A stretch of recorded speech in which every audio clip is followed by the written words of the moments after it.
il faut choisir et coudre les pressions sur les vraies et des fausses fourrures. La première version, c'est les boutons pression en plastique. À l'intérieur, ils sont en métal, bien sûr, et à l'extérieur, ils sont en plastique. En plastique assez costaud. Donc, pour coudre, c'est comme les pressions basiques. L'avantage, c'est qu'ils sont un peu plus discrets. Ces pressions existent aussi en coloris blanc. Les boutons pression en métal, c'est classique. Juste, je vous conseille de prendre le grand format de 21 mm, pas plus petite, parce que plus petite, quand vous allez fermer sur la fourrure, la petite fourrure, elle va rentrer dans ce petit trou et ça ne serait pas pratique de fermer. Donc, on n'utilise que des grands 21 mm et celles-ci également, elles sont 21 mm. Je n'ai plus maintenant en blanc pour vous montrer, mais ça existe encore en blanc et sur mon site également. Pour acheter tous ces boutons pression, je vous mets comme d'habitude le lien dans la description. Pour coudre la pression sur la fourrure et la fausse fourrure, le principe, il est le même. J'utilise une aiguille modiste. Je vous conseille de prendre ces aiguilles quand elles glissent très bien dans la fourrure et fausse fourrure, ainsi que dans la peau, et le fil bien costaud.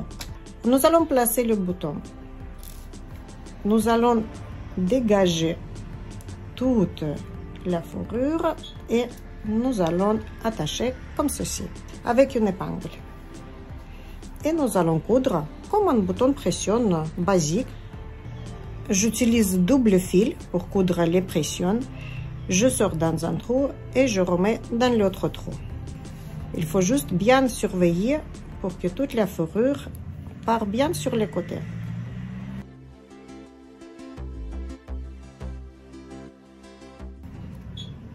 Et je fais 3 tours dans chaque trou, en sortant toujours la petite fourrure. Maintenant, je peux enlever mon épingle. Je repique dans le même trou et je pars maintenant dans l'autre. Comme ça, je vais faire tout le tour. Je ne vous explique pas qu'il faut prendre le fil de même coloris. Je pense que vous le savez bien. Si vous n'avez pas le même coloris, prenez toujours légèrement plus foncé, pas plus clair.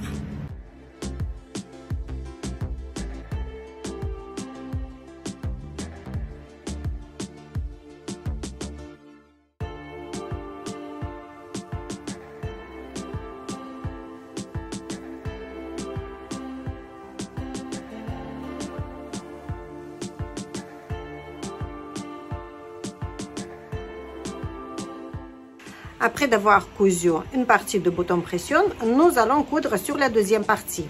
Pour cela, je prends le bas de manteau, je mets au niveau d'ourlet pour que ça soit bien aligné. C'est pour vérifier si nous avons marqué bien l'endroit où il va y avoir deuxième bouton pression.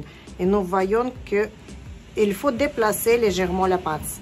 Maintenant, c'est bon. Je revérifie encore une fois. L'ourlet bien aligné. C'est bon. Maintenant, je peux coudre. Mais cette fois-ci, à l'intérieur, bien sûr. Une partie à l'extérieur, une partie à l'intérieur. Pour que ça se ferme bien. N'oubliez pas, prendre double fil bien long, 75 cm environ. Et nous allons piquer d'abord dans l'endroit où nous allons coudre le bouton pression, pas de l'autre côté parce que c'est le côté visible, mais un côté intérieur.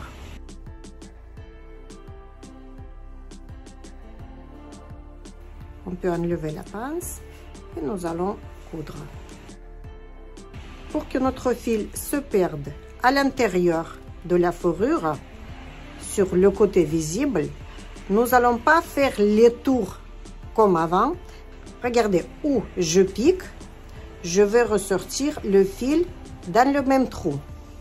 Et on va faire aller-retour comme ceci. Comme ça, de cette façon ici, il ne va pas y avoir les traits de fil. Ça, c'est un petit secret.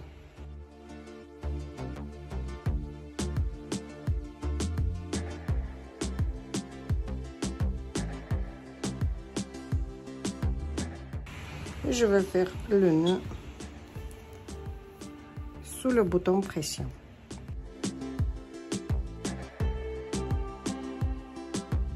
Et nous pouvons observer le joli résultat de notre couture.